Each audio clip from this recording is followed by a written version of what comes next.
Good afternoon, fellow classmates. This week's video submission will continue with the theme of religious stratification and religious freedom in America from the colonial period through modern day. I'll summarize also how one has changed and affected the other through social and political changes throughout U.S. history. The Oxford Scholarship online database provided several references pertaining to the subject of religious stratification in colonial America. This video will focus on a journal article by James D. Davidson of Purdue University for the 2007 Association for the Sociology of Religion presidential address. Dr. Davidson specialized in the sociology of religion, studying religious stratification and trends among American Catholics.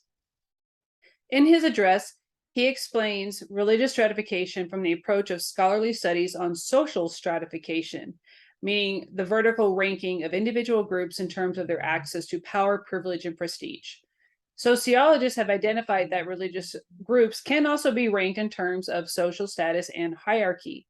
Davidson maintains some disagreement in the full social interpretation and ranking, questioning the research in terms of conditions of its rise, persistence, and change over time, and its effects on society.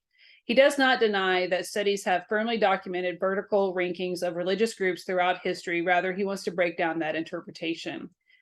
Sociologists do not see religion as a visible perception like race, class, or gender.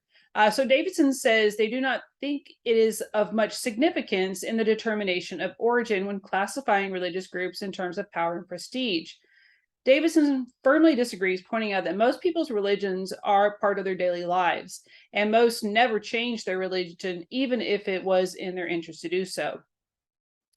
Throughout his address, he provides legitimate counterarguments to the sociological scholarly approach to defining the terms and conditions of religious stratification dating back to the colonial period. His article is referenced beautifully, and I will be poring over many of his points and resources in my future research on the subject. Changing direction a little bit, but staying on target, Project Muse provided some interesting references to religious freedoms in colonial America. I came across an article by Barbara Perry written for the Journal of Supreme Court History in 2006, titled Jefferson's Legacy to the Supreme Court, Freedom of Religion.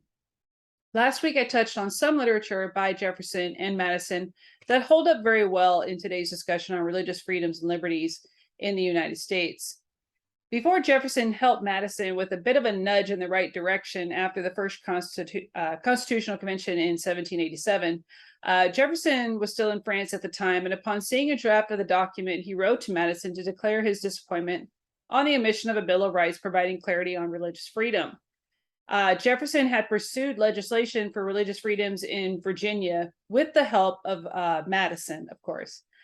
Jefferson understood the historical significance of religion in Virginia. He was born into the Church of England and raised on its hymns and its doctrine. It wasn't until later in life that his Enlightenment ideology would influence his religious beliefs.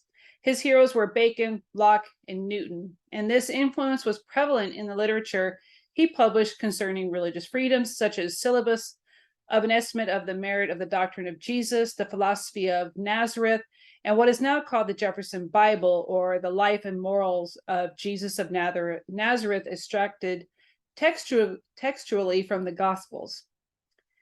Back to the article itself, Perry uses Jefferson's lifelong work and dedication to the wall of separation between church and state, as stated in Reynolds versus U.S. in 1878, to draw similarities to a future Supreme Court Justice Hugo Black, and also establish Jefferson's legacy in freedom of religion as it pertains to the Supreme Court. Justice Hugo Black popularized Jefferson's phraseology in applying the wall metaphor to modern establishment clause jurisprudence starting in 1947 with Everson versus Board of Education, also known as the New Jersey bus case. Thanks to Jefferson and others' work on the matter, changing ideals on how we interpret religious freedom throughout American history has also impacted the evolution of religious stratification in America. The First Amendment Establishment and Exercise Clause was specifically included to ensure that no national religious establishment would be created by anyone, by any religious group, the elite ruling religious parties, or any other. If one could not do it, then no advantages would exist for anyone else to do so either. The 14th Amendment further extended that of the first to the states. Later on, the Civil Rights Act of 1964 and the following immigration acts removed barriers to religion and the immigration of people from nations with religions not really established in the United States at the time.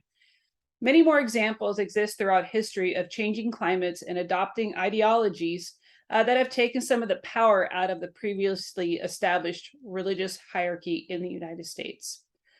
Unfortunately, for every step forward, there's a few steps back.